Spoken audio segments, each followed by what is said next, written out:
There are 5 key questions every successful business owner asks every day. How can we increase innovation? How can we reduce operating costs? How can we grow our sales and market share? How can we create new products and stay cutting edge? And how can we improve our cash flow? By Monday's Howcanology web app answers all of those questions by empowering your employees to become valuable, producing entrepreneurs. Contact by Monday at 801-225-1600 to learn more about Howcanology.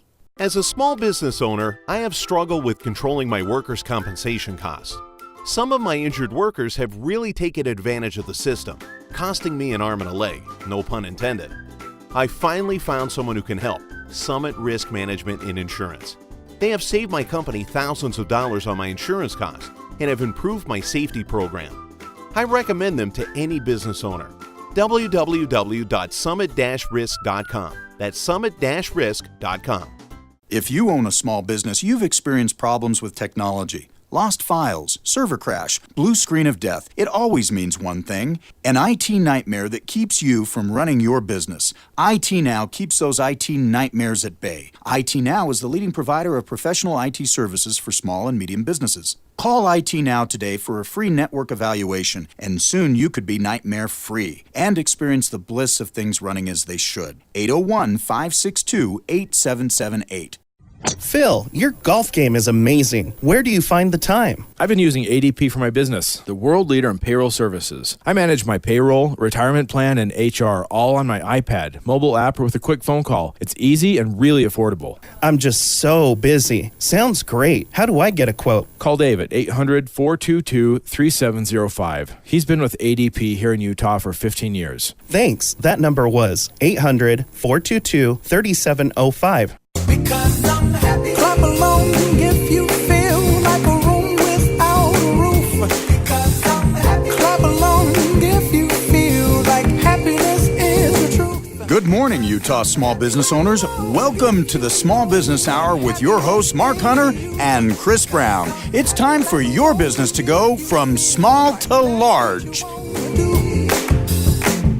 Good morning, Utah small business owners, and thank you for joining us today for the Small Business Hour here on K-Talk. This is Chris Brown with my good friend Mark Hunter, and as always, our objective here is to help promote, educate, and support Utah small businesses, and we do that through a lot of different ways. We've got our workshops that are right around the corner, and very excited about those, and we hope that many of you will take advantage of that opportunity to come and network and hear from our subject matter experts on a wide range of topics. I think it's really going to be a great way for small business owners to gain exposure to new ideas and new ways that they can improve their business in a very sort of low-key setting.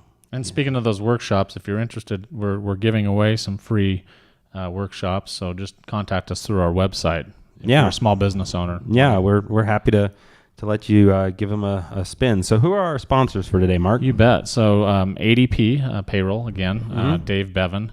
Known Dave for a lot of years. He's been on our show. You can reach Dave at 800-422-3705. Of course, ADP is the largest payroll company in the United States. They do HR and payroll. And then also Callister, Nebaker, and McCullough, a law firm. They're cnmlaw.com, and they can be reached at 801-530-7300, and they do a number of different legal practices. All right, so for today's interview, we've got Mike Necklason, who's with Sandler Sales, and the thing we're going to be talking about today, as I understand, is sort of just basic sales management practices and how organizations, can improve their sales management and ultimately drive additional sales and the bottom line of the company. So let me just kind of throw out an observation of mine, and then we can kind of spin off from there. I mean, we go into some organizations where they've got like a great salesperson or two great salespeople, but they don't really have a great sales team.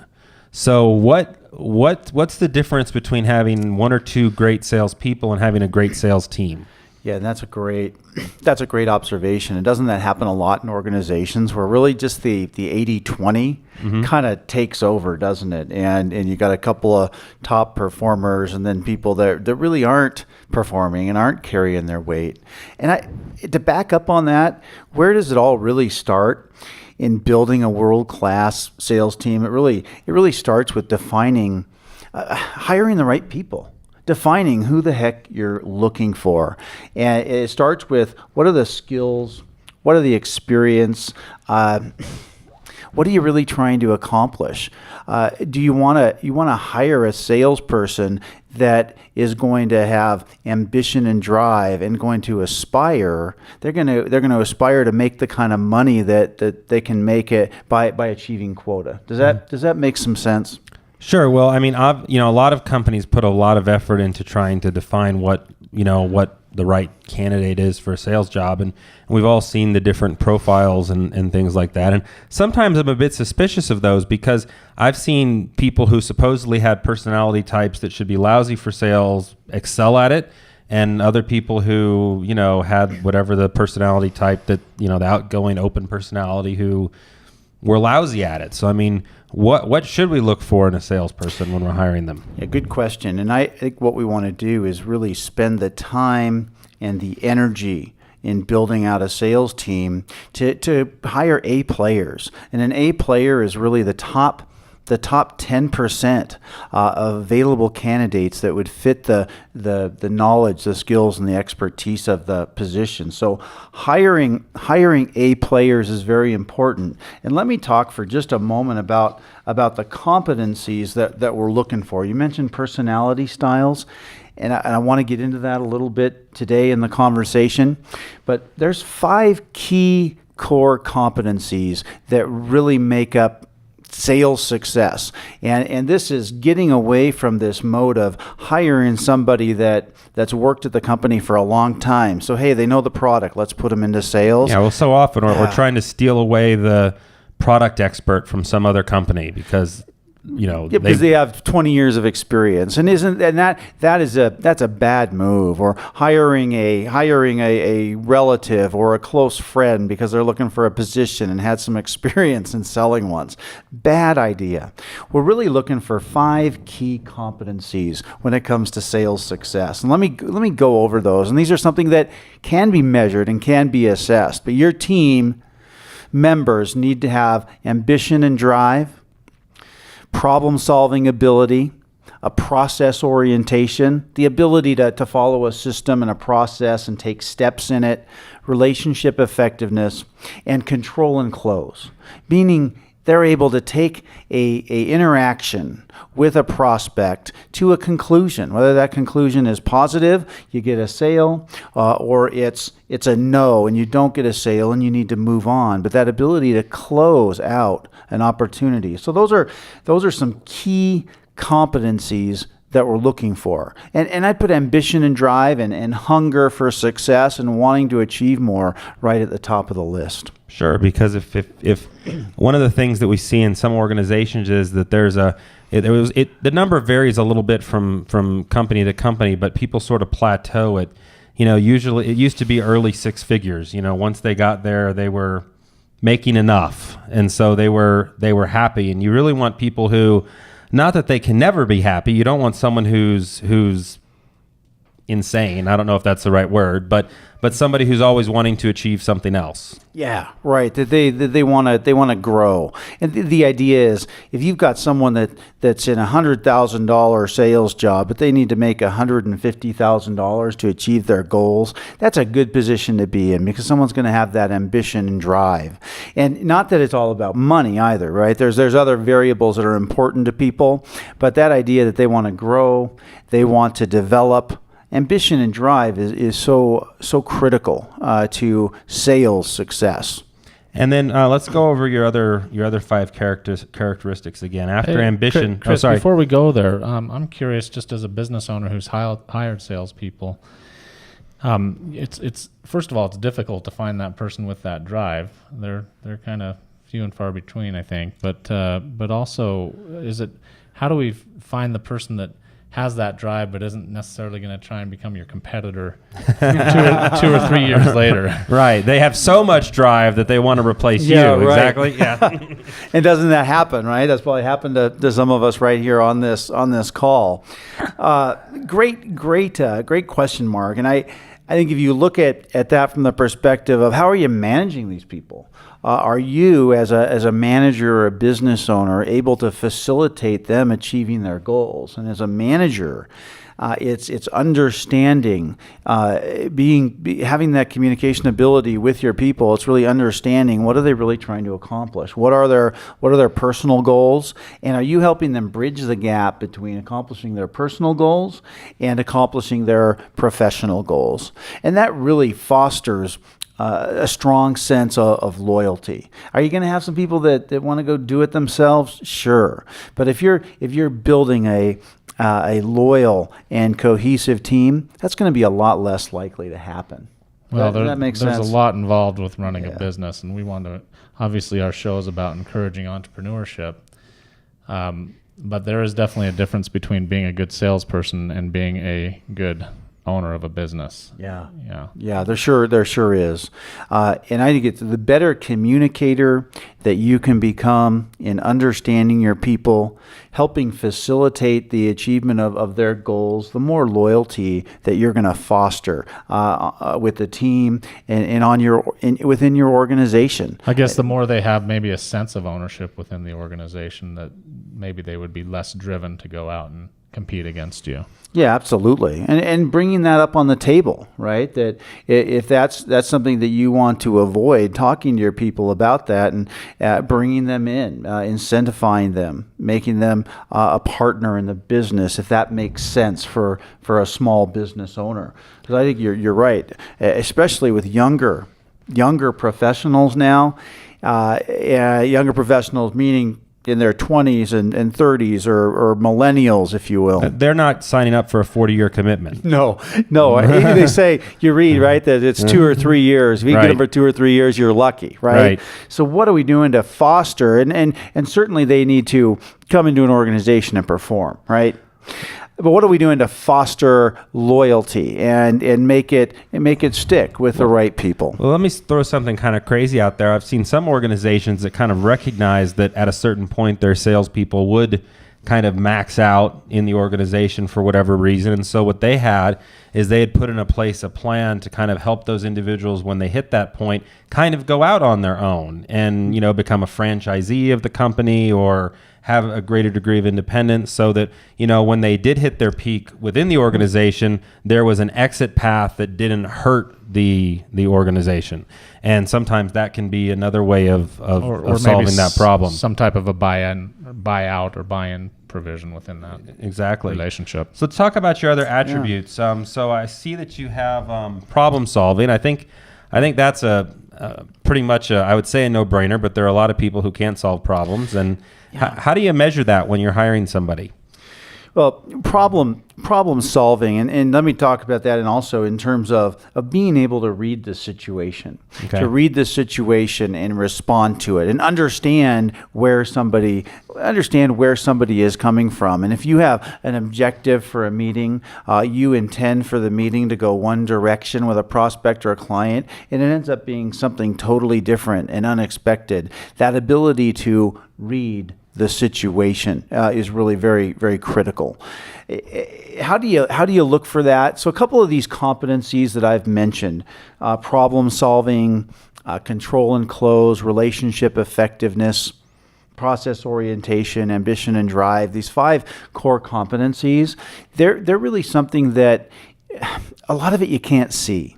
You can't see it on the surface. And what we do is we actually have a battery of assessments, online tests and online evaluations that measure these things. They actually measure someone's behavior, they measure changes in it, and suitability for sales success. And we do that in hiring and onboarding teams that we work with, and we also assess teams for benchmarking performance. I just met with a business owner. I just met with a business owner this morning.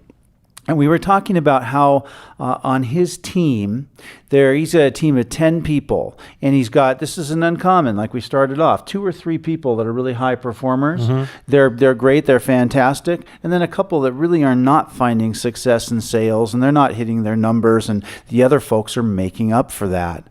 Well, the issue here is, let's assess that team and benchmark the top performers and look at what are their characteristics. What are the key things going on with those top performers? What's helping them become a top performer? Yeah, and create more of it. I mean, if you look at a typical interview, right, when you've got a position open and you're hiring, it's really a 1-hour date, right? And you spend, I like to say, you spend more time planning a spring break vacation than you do hiring somebody.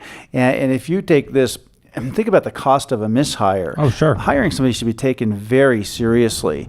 And a lot of the things, the 1-hour date, someone is shiny, they're polished, they're putting on their best appearance, if you will. Well, there's a lot of things under the surface that you can't see. And so as one component of our hiring mix to uncover these competencies and who is standing out, we run a battery of assessments as a complementary hiring tool. Sure. Now that leads me to another question, which is when we're talking about those behaviors and assessing behaviors that might lead to sales success. Can somebody who's got a reserved personality or who's kind of more techie, professional kind of background be successful in sales? I'd like to think so, because that's kind of what I'm like, right, Mark? I mean, that's I think we do pretty good. Well, I'm a little bit that way too. I mean, it's more of a consultative scenario. So tell us a little bit about that, because that's a common misconception that we see out there. Yeah, and there is some misconceptions and also some stereotypes, right? That a salesperson is. Yeah, they're out there being overly exuberant and a real people person. Type A. Yeah. Type A, don't follow up on stuff, big picture. And then you look at someone that's more detail-oriented and more process-oriented. And it makes me think of accounting firms that I've worked with, law firms. You've got a very technical profession. Someone goes to school for a long time, gets a professional degree. They didn't really go to sales school, right? You didn't have business development when you were getting your professional certification. And what I found is those people don't really believe they're in sales. They try to avoid it because of that discomfort, just because they haven't been exposed to it too much.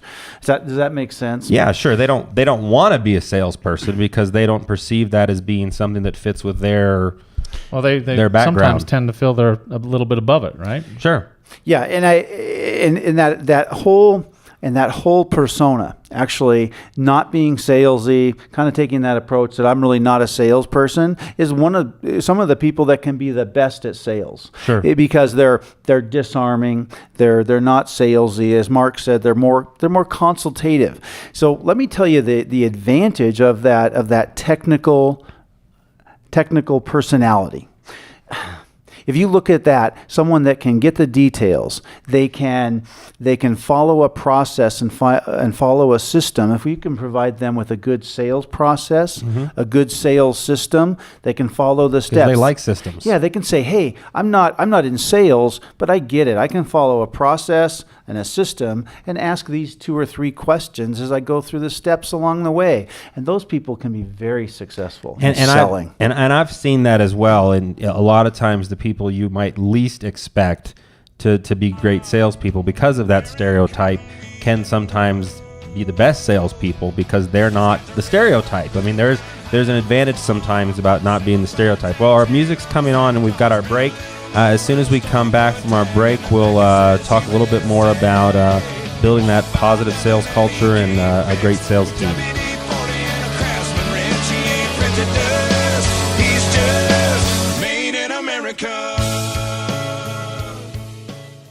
As a small business owner, you have questions. Will my cash flow cover expenses? How do I get understandable, actionable reports about my business? What is the best option for raising capital? Clarity CFO is your finance partner that thinks like an entrepreneur. We're all about helping you improve cash flow, meet opportunities with confidence, and grow your business. Visit our website at www.claritycfo.com to receive a free review of your business metrics and to start getting answers to your questions. Cash flow, confidence, growth.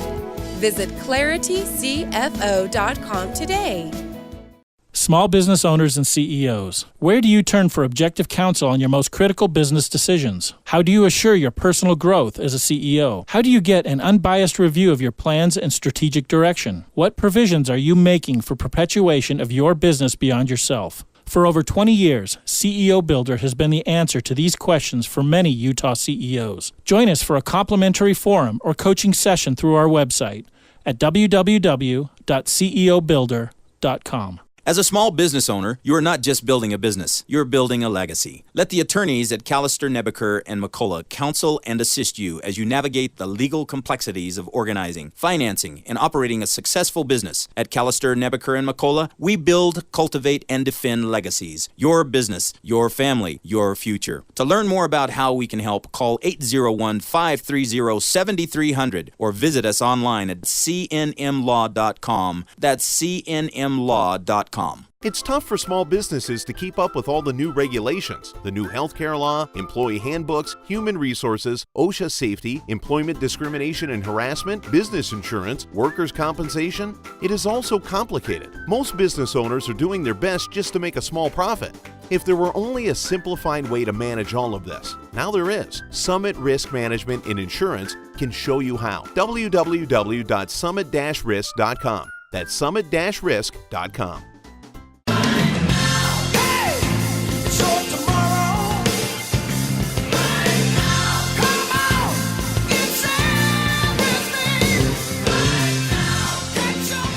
All right, so we're back from break with Mike Necklason and from Sandler Sales. Yeah, and so we were learning a lot about, what do we look for in individual salespeople? How do we make an effective sales team? I wanted to ask you a little bit about organizational culture because that's a particular interest of mine, and there are some organizational cultures that are really conducive to sales performance, and there are others that kind of stifle it. Tell us a little bit about that.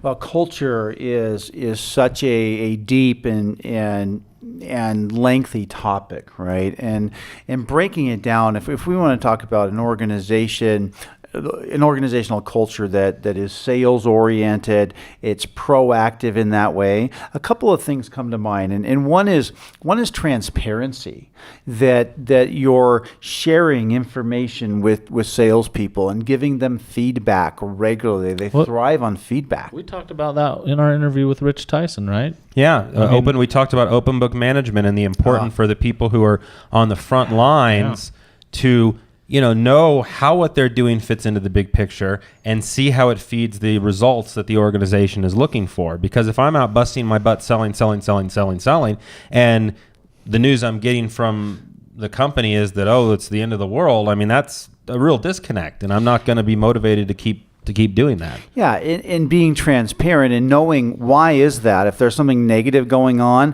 why is that and where is it coming from? Because salespeople are going to think there's something wrong with the organization. If they're out there selling and the results and the profitability are not hitting target, they need to know about that.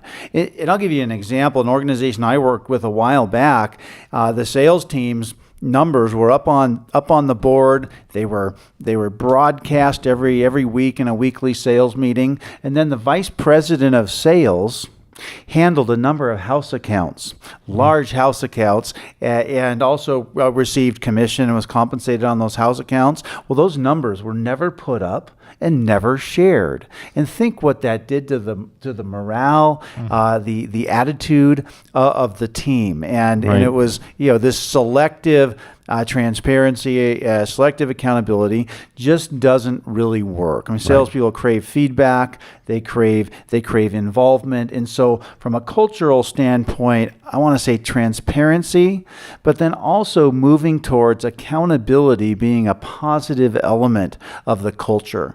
Accountability seems to have become this bad kind of four-letter word that we don't like. Well, because they think accountability only happens when you've done something wrong. We're going to hold you accountable. Yeah. And so, I don't want accountability because that means I'm in trouble. And and so accountability, and this is a hard process to go through because it involves the business owner and the boss also being transparent and accountable and sharing a lot more than you might be doing now. But I've got a great definition of accountability that I wanted to share. It's very positive, has no sense of negativity in it. The definition I have is commitments that in the eyes of others have been kept. Think about that. A real two-way communication, a two-way process that's very positive. A positive element of the culture. Accountability needs to be specific and transparent. And I'd also say you need an accountability process. What does it look like in an organization? Do you have goals? That you have shared goals, that your process should include this. Commitment and buy-in. Clear expectations for both the manager and the employee, for the business owner and the staff, right?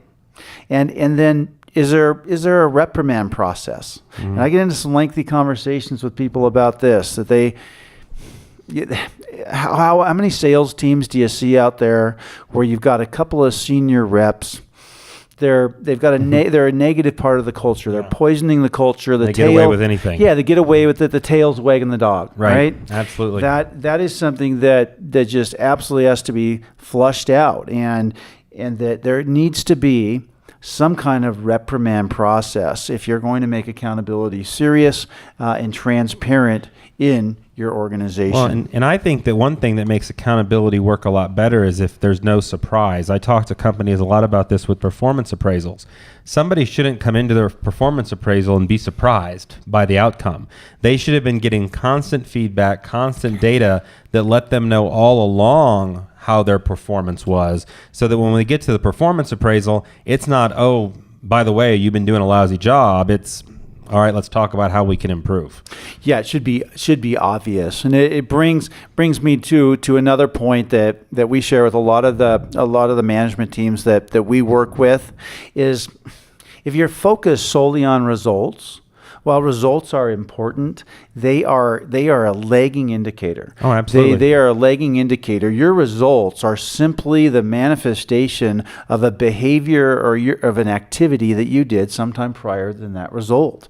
And we talk a lot about this. So the idea in sales is stop managing results and start managing behaviors. Sure. And the process, because I've worked with companies where they were making a big change to their sales process, and they used to focus solely on results, like you said, but because of this change, there was going to be a period of time where the results were going to be different because of this change. So we've got to figure out what are the other things we're going to track so that we can make sure we're on target, and so that people still feel like they're accomplishing something while we wait for those results to manifest, months or maybe even years down the road. So I've got a question for you. I'm a business owner. I've hired salespeople. I've been the sales manager of those salespeople. I've got other partners in my organization. The most difficult thing I've had is getting my partners to allow me to hold my sales team accountable.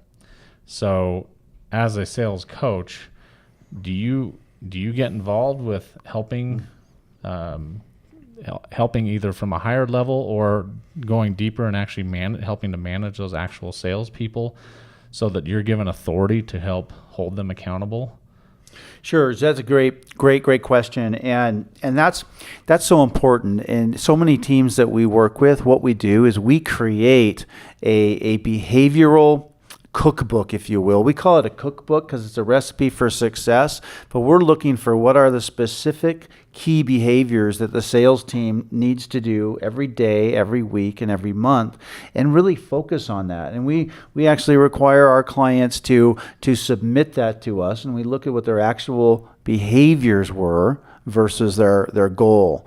We do get involved in this, Mark, with some companies on a contractual type of basis, but typically that's for a limited amount of time until the culture is actually changed, the ship is righted, and you're going in the direction of managing behaviors instead of managing those results. Well, and the reason why I asked the question is because in my organization there's 4 partners, so there's not a right. There's not a a vote that, puts it over the edge. Basically, we all have to kind of come to a consensus, and sometimes that's not the most easy thing to do. And some of those partners want to always be the good guy, and I'm not trying to put any of my partners down, but so I guess that's where a frustration comes in is, hey, to hold somebody accountable, sometimes you can't be the good guy. Right. Well, and once again, it shouldn't be a surprise. I mean, they should have known all along that they weren't meeting those expectations. Yeah, and exactly. So how are you the bad guy if they're getting the natural consequence of failing to meet well-documented, expectations? Oh, Chris, good point. Good point. And it's almost looking at, well, if you didn't hit the results, you're having a review, you have a rep that hasn't hit their results, they haven't hit their target in 6 months. It's like, well, let's go back. Let's go back and look at what your behaviors looked like over the last 6 to 12 months and identify where things have gone wrong. And then it's asking them, where do you feel things have gone wrong? Getting that buy-in. What are you going to be doing? What are you going to be doing differently to correct this? And making sure that the accountability piece is two-way, that there's buy-in on each side of it. But you're right. That started, if you look at a good example of this, we have a concept in our training called where did he or she die? And picture a race car driver, a NASCAR race. Don't know if you're into that kind of thing or not. And a NASCAR race, the driver comes around a turn, comes around the turn, and they end up going straight, skidding off, hitting the wall, and dying. Mm-hmm. Right? So the question that I ask people is, where did he or she die? Right. And where he died, it wasn't at the wall. It wasn't at the wall. It was way back before they made the turn. It's where they made that turn way before. You got it. And isn't that the case with salespeople and their results? Well, it's interesting because I actually went down to Las Vegas and drove a race car. And Did you hit the wall? No, I never did hit the wall because I actually listened to my instructor. And the concept was, as you're coming up on I guess it's the apex, the turn, you need to be looking at the other end of the turn, or else you're going to go straight through. Yeah. And so you have to be looking far enough in advance to make that corner. And that's two ways. On the one hand, the salespeople need to see far enough in advance to see how their efforts today are going to yield results in the future, because they need that to stay motivated. And I know we haven't talked a lot about motivation yet, but I want to talk about that, because on the one hand, you can have salespeople who are doing the things they're supposed to do, but haven't seen the results yet, who might feel that they're failing, okay? But then you also need people to see that, hey, I'm not doing the things that's going to lead to a bad result. They need to be able to see kind of how this is going to end up either way. Well, it may be fine-tuning. In that case, it may be fine-tuning. They're doing the behaviors. They're not seeing the result. It may be fine-tuning it. It might not be the right behavior, or there may be a technical or a skill issue that needs to be addressed as well. Mm-hmm. Right? So I've been talking a lot about behaviors, but there's two other components to that. The other components are, does the technical skill exist? Mm-hmm. And then does the team member have the right attitude, which is related to ambition and drive. But attitude in sales is, how do you feel about yourself, your company, and your marketplace? And those really have to be lined up for sales success. So there's an element. I've been talking a lot about behavior being the key thing, and the behavior being your leading indicator, but attitude and technique, skill level are equally important. Sure. Now, before we move on to another question, if you could, Mike, just give your contact information for any listeners who want to reach out to you. Sure, love to do that. So Mike Necklason, and my business is Sandler Training of Utah. We're a sales and management training firm. And my contact information, my phone is 801-639-0488. That's 639-0488. And my email is MikeN at sandler.com, SANDLER.com. Okay, so let's get back to motivation a little bit. And so we've got a sales team. We've tried to hire the right people. We've mapped out the behaviors that we think are going to lead to success. How do we keep them motivated? Motivation's not a one-size-fits-all thing, right? It's not a contest. It's not a spiff. It's not an incentive that you think is cool. It's figuring out what motivates that person? What are they trying to accomplish? What's their personal goals? What's their personal why? And then trying to help facilitate that. And I'll give you an example. I worked with a top salesperson at a company not too long ago. Another side story to that is the management team really didn't know what the personal goals of their team were, which is an issue. But this guy's whole goal in life was to get $200,000 in the bank and go tour in Europe with his band. He was a drummer. Tour in Europe with his band for a year. Real story. And that's what it was all about. And if you could help him facilitate that, think what kind of loyalty and what kind of drive you're going to have. He'll do anything to reach that goal. But on the flip side, if your expectation is you want a guy who's going to have $1 million in sales and his threshold was 200,000, then that's a totally different disconnect. So you really need to understand what they want out of it. You got it. And I would say also that motivation has really become about the individual, again, helping to facilitate that what sales team members, what people are really looking for in their jobs in a lot of cases now is three things. It's autonomy, it's purpose, and it's mastery. And that they're having more autonomy in their job, more flexibility, being more involved, and they're allowing to pursue a course of mastery.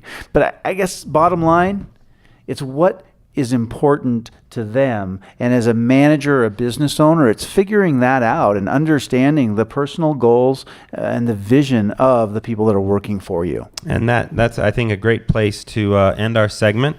Mike, thanks for coming on. We'd love to have you on again and talk a lot of other things we could talk about relating to sales performance and ways that we can increase that, because as Mark and I have mentioned before, we've never ran across a company that said we don't want more sales. You just don't see it. You don't see people saying no, we want to turn them away, no more sales for us.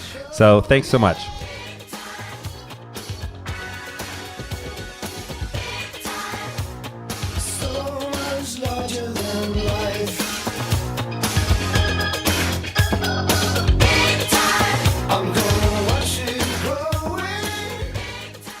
It's time for this week's First Utah Business Spotlight. Well, we're back. This is Mark Hunter, and today we're meeting with Dr. Jay Shetland and Dr. Larry Ziegler, who are chiropractic physicians. Yes. Is that right? Okay, excellent. And so there's a number of different chiropractic centers around town. So maybe tell us a little bit about what sets your company, what sets your organization apart. Sure. You want to take that? This clinic specifically is unique in that we combine chiropractic, physical therapy, and massage, which are the three physical medicines, and we really specialize in auto accident injury recovery, using those things together. And so, doing those things together, we just seem to get along really well with co-caring with other medical physicians and Instacares and urgent cares and ERs or surgeons and stuff. And just, I don't know, we just seem to have a really good synergy together with those and with multiple doctors in one clinic that just our patients love it. I noticed on the company vehicle outside that it talked about certified auto accident care. So what does that mean, certified? So certified means we've all taken extra courses through a certifying agency that teaches you how to manage auto accident cases. More than that, how to understand the forces involved, how to diagnose injuries that result from those forces, and treat those injuries from start to finish. Not only that, but correlate outside care like we talked about, pull in records from other sources where patients might have been treated, and just generally help to manage that case from top to bottom in ways that are often missed or not managed properly. I'm sure that's different than just your regular care. With the certification courses, what's beautiful about this system is it helps the medical and the legal communicate properly, so the patient is taken care of in a team effort rather than, the doctor being, hey, I'm the quarterback in this case, or the lawyer saying, I'm the quarterback, everybody needs to do what I need. We work and communicate together so that the patient's rehabbed properly, but their case is documented properly to help them in a legal case or in litigation should a lawyer be involved and need to help them get restitution. So if someone has been involved in an auto accident, are there signs that they need to be watching for if they need your services? Sure, and most of the time you're going to know. But there's also the unfortunate reality that in our medical system, sometimes we get information that's less than adequate. So being told at another service provider's office that it's just whiplash, for example, is a bit misleading. All those pains and problems that come up, the real common symptoms like headaches, low back pain, neck pain, they're indicators of other deeper tissue that's been injured or other problems that really need to be properly diagnosed. And that's where we can step in and really help with that. But be in tune with yourself. If you feel injured, you probably are, and you need to go in and get checked out. And sometimes you don't feel that right away, right? I mean, it's easily. It takes time to manifest itself. For most people, it's going to be the next day, the next 2 days, anywhere up to about 72 hours. But I've seen late onset symptoms really come out as far as 2 months away. Partner was involved in an accident when he was a child that really impacted him. Tell us about if you work with children and sure. How that works with Well, kids. it's really important to get kids checked after. I mean, anybody should be checked after an accident because, as we talked about earlier, you can have hidden injuries you don't realize. But with kids, it's important because they don't communicate to the parents necessarily what exactly is going on in their body. For example, if you've got a 1-year-old, I mean, how do they tell you, hey, mommy, I've got a headache or a neck pain, and maybe they're not sleeping as well as they were or whatever. But what do we do with a car seat after a car accident? Do you know what we're taught to do with that? We're taught to throw it away after any car accident. But what do we do with that precious cargo? Oh, you're a kid, you'll be okay. Well, no, they need to get checked to make sure they're all right because the degenerative process or arthritis, that kind of stuff, those things start right away after an accident, even if you're a kid. And you've written a book on this. Yeah, so the Whiplash, the Physician's Guide to Whiplash and Hidden Soft Tissue Injuries is a book that we put together. It's kind of one of our foundational books for the Whiplash group, so the attorneys and doctors know the same stuff as well. We're communicating, but it's the only book I know of on the planet that discusses kids in car accidents and what really happens and why they may not elicit the symptoms that you and I would elicit within just a couple of weeks. Yeah. But it's still problematic. They want to, and kids respond quick. I mean, they don't need as much care as maybe an adult would need, but they still need some care. Okay. So, it's school time. Are there things that parents should be thinking about with their kids right now? That's a fun one. Yeah. We all go back to school, and most of the schools, at least here in Utah, have this new rule where you have to leave your backpack in your locker and carry around your little cinch sack or whatever they call it. I really despise those. They're so bad biomechanically. The theory is you put just 1 or 2 books in it, go to class, and then switch them out throughout the day. But I see kids overloading those cinch sacks. So keep the weight of the backpacks low. We hear it over and over, but it's so critically important. Keep the weight down. 10 to 15 pounds for the average kid is enough, or if not even excessive already at that point. Storming at school, that's great.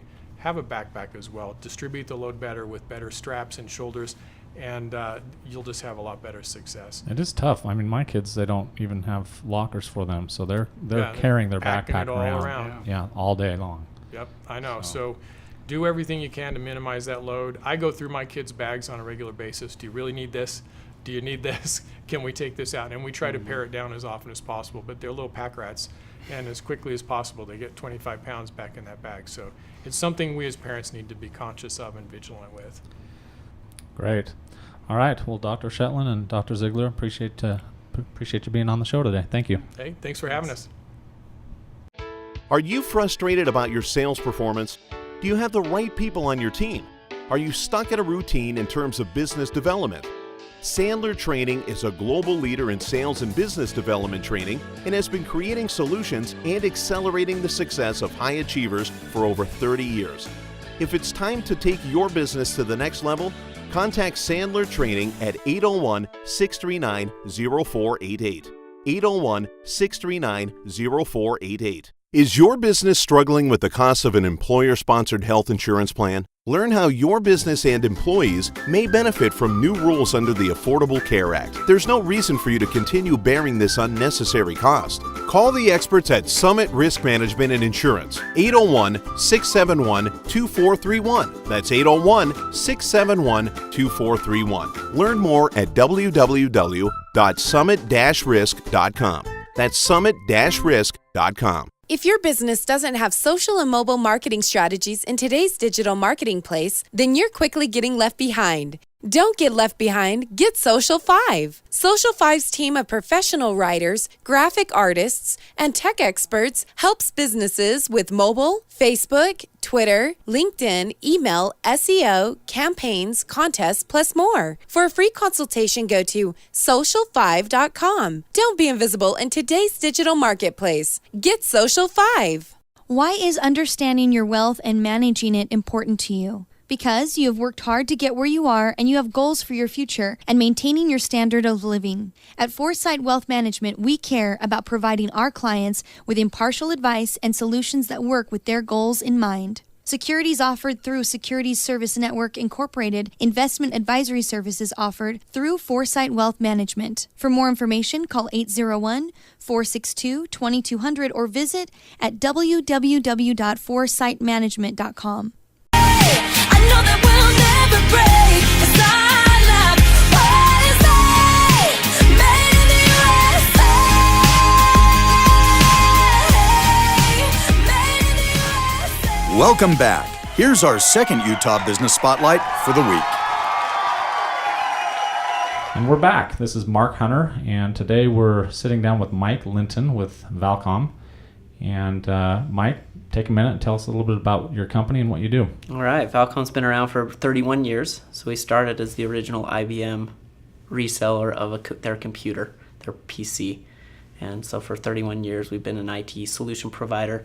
Started off in the PC, selling the PC, and now we sell IT infrastructure to small, medium businesses, large enterprises, do a lot with education and government institutions. So as far as selling the IT equipment for back-end infrastructure to what students would use or end users would use on their computing side. So as far as phone systems, copiers, printers, toner, anything IT related, we sell.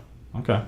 So I'm imagining things have changed a little bit over the 30 some odd years you've been in business. Yes. For the last 10 years, we really focused on the back-end data as data explosion, as information has been a huge concern and thing to manage. And so we've done a lot on the IT infrastructure, servers, storage, networking. So that's where we've focused the last 10 years. There's been a lot of changes. So tell me a little bit about what sets your organization apart then from maybe competitors out there. So we really focus on doing the right thing for our customers. So the relationship is a long-term relationship. We'll go into a business and find out what their IT needs are. So we'll talk to CIOs, IT managers, business owners, come to understand what products, what solutions they're looking for, whether it be a document management solution, whether it be a IT infrastructure bottleneck that they're having or slow computers. We'll come in and solve that. Kind of consultative? Yeah, very consultative. We have 20 engineers that have certifications on the products that we sell and the solutions that we recommend, and we can do everything from consult to find out what it is that's the best solution, to price it, getting the best price or a competitive price on that with a lot of value, and then as far as implementing and then following up and supporting. So we have the full gamut of IT solutions, and we're so broad in our offering that we can be a one-stop shop for companies. Okay.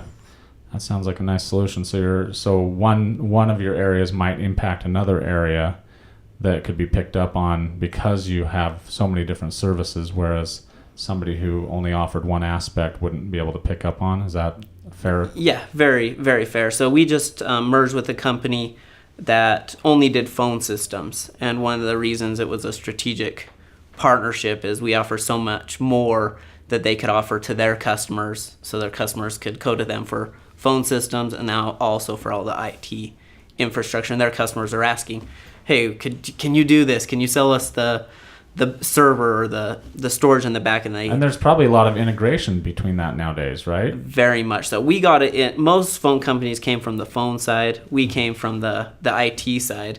So because of the integration that you're talking about. Yeah. Phones are now on the network. They're a network. They're just like having a computer now. Yeah. So. I wonder what all those telephone poles are for. Yeah. All right. So tell us about, I understand you're involved with Fast 50 and Inc. 5000. Tell us about that. Yeah. Over the last 3 or 4 years, we've doubled in in size. We've had 30% growth year over year. Wow. I think that's how they calculate the And what do you 85,000, attribute so. that to? Really our strategic partnerships with our vendors, and then our focus on our customer as far as what is it that they need, and just trying to do the right thing. We've also been we've tried to strategically position our company to grow into other territories. So now we cover Idaho, Wyoming, Colorado, New Mexico, and Arizona. But you're headquartered in Utah. Yes. Based in the Salt Lake area. Mm-hmm. Okay. And most of 80% of our employees 80 or 90% of our employees are here out of Utah. Okay, great. And you'd mentioned something about educating and helping your customers from an education standpoint. Of course, that's what we're all about. That's what we do. So I'm interested in that. Well, we do 100 plus events a year to educate our customers on the different solutions. So as the hot trends come out, as far as big data or data analytics, how to use your data to make strategic decisions, or how to target your customers to better serve them, we'll do a seminar about that. Or as far as security, if there's a security need or security breaches, how to prevent. So you can analyze, one thing I picked up on a second ago, you're talking about what you can do to help your customers. Tell me about that. Yeah, the trend is big data. So big data is analyzing all the data that your company has about your clients, and then putting that in algorithms and trying to find out what's the next product they need, or what is the next service that would be good for them, or which customer is best so you're positioned for helping them. from a marketing standpoint and a Yes. service standpoint. Yeah, and right now in the industry, CIOs are have to integrate a lot with the CMOs, or the chief marketing officer as well. So there's an integration there. Interesting. Okay. So you're a family organization. It's sounds like it was started. Yeah, Rich Linton started 31 years ago, and then there's two brothers.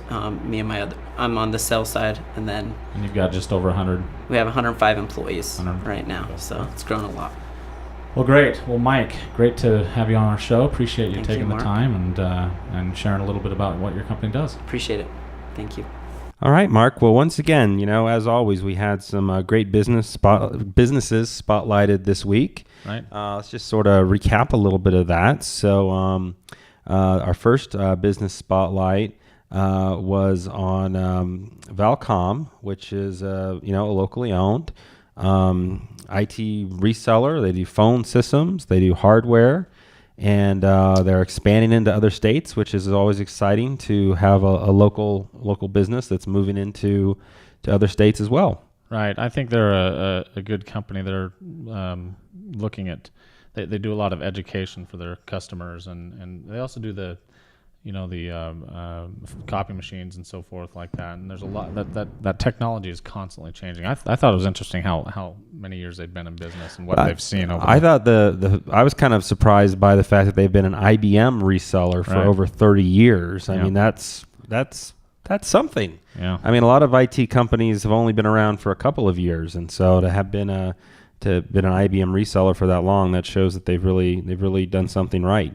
And then, of course, we had South Jordan Chiropractic, sort of our first business like that I think we've had on the show.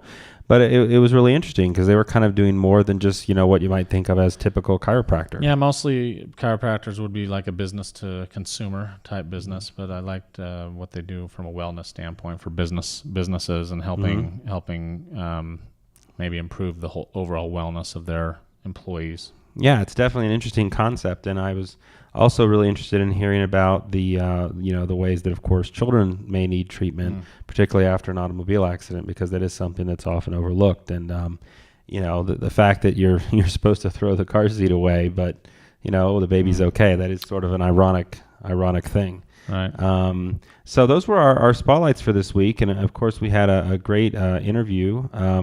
I would like to just mention a little bit more about those upcoming workshops. I know we mentioned it at the top of the show, but we really want everyone to be aware that these are coming up. They're going to be on our website. If you are a small business owner, or if you know other small business owners, number one, we're doing the business spotlights each week, and we do that as a no-cost Yeah, service. just contact us through our website. And then we've got the upcoming workshops, and so we'll be giving away some free workshops, free memberships. So the companies that contact us will want to help them get involved. Yeah, and so the website again is www.small2large.com, and that's the number 2 in the middle.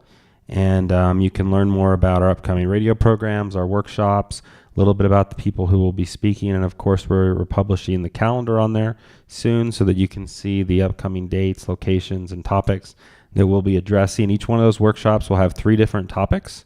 That 3 1-hour topics. 3 1-hour topics. So stay for one, stay for all. It's definitely going to be an easy way to pop in, pop out, and pick up some really great information from leading experts in the area. I think we're really fortunate to have great sponsors who are going to be contributing to those workshops. Yep.